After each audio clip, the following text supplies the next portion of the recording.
नमस्कार. महाराष्ट्र योजना कॉर्नरमध्ये आपल्या सर्वांचे स्वागत आहे. आजच्या व्हिडिओच्या माध्यमातून आपण बघणार आहोत की मुख्यमंत्री माझी लाडकी बहीण योजनेचा थकीत असलेल्या जून महिन्याच्या हप्त्याचं वितरणाच्या संदर्भातील एक महत्त्वाचा अपडेट आपण आजच्या व्हिडिओच्या माध्यमातून जाणून घेणार आहोत.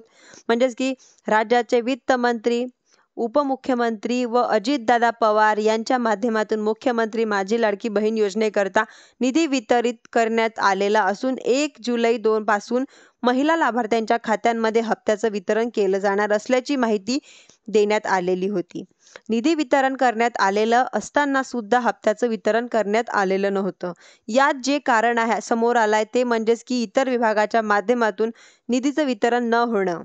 अखेर यांच्यासाठी आता आदिवासी विभाग व आणि सामाजिक न्याय विशेष विभाग सहभाग या माध्यमातून योजनेकरता अनुसूचित जाती व अनुसूचित जमाती लाभार्थ्यांकरता देखील निधी वितरित करण्यासाठी मंजुरी दिलेली आहे, ज्यांच्यामुळे आता या योजनेचा हप्ता वितरित होण्यासाठी मदत होणार आहे.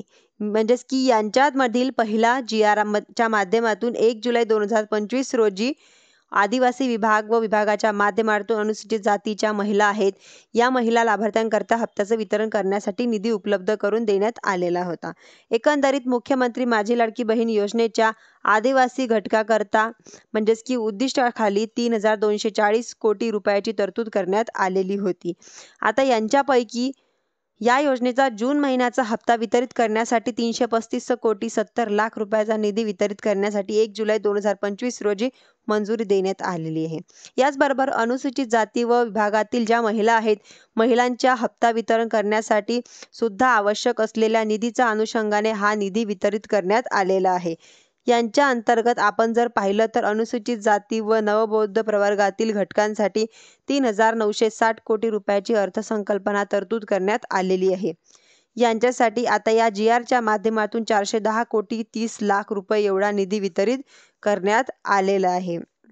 म्हणजेच की आता अनुसूचित जमाती तिन्ही प्रवर्गातील निधी हा राज्यस्तरावरील स्टेट बँक ऑफ इंडियाच्या जे काही सेंट्रलाइज खातं आहे म्हणजेच की खात्यामध्ये जमा करण्यात येणार आहे. त्याच खात्यामधून आता DBTच्या माध्यमातून लाभार्थ्यांच्या खात्यांमध्ये जून महिन्याचा थकीत असलेला जो हप्ता आहे तो 7 जुलैपर्यंत सर्व लाभार्थ्यांच्या खात्यांच्या म्हणजेच की हे जून महिन्याचा जो हप्ता आहे तो त्यांच्या खात्यांमध्ये येणार आहे व मिळणार आहे व 3 जुलैपासून तरी लाभार्थ्यांच्या खात्यांमध्ये हे मानधन वितरित व्हायला सुरुवात होणार आहे अशी अपेक्षा आहे. धन्यवाद.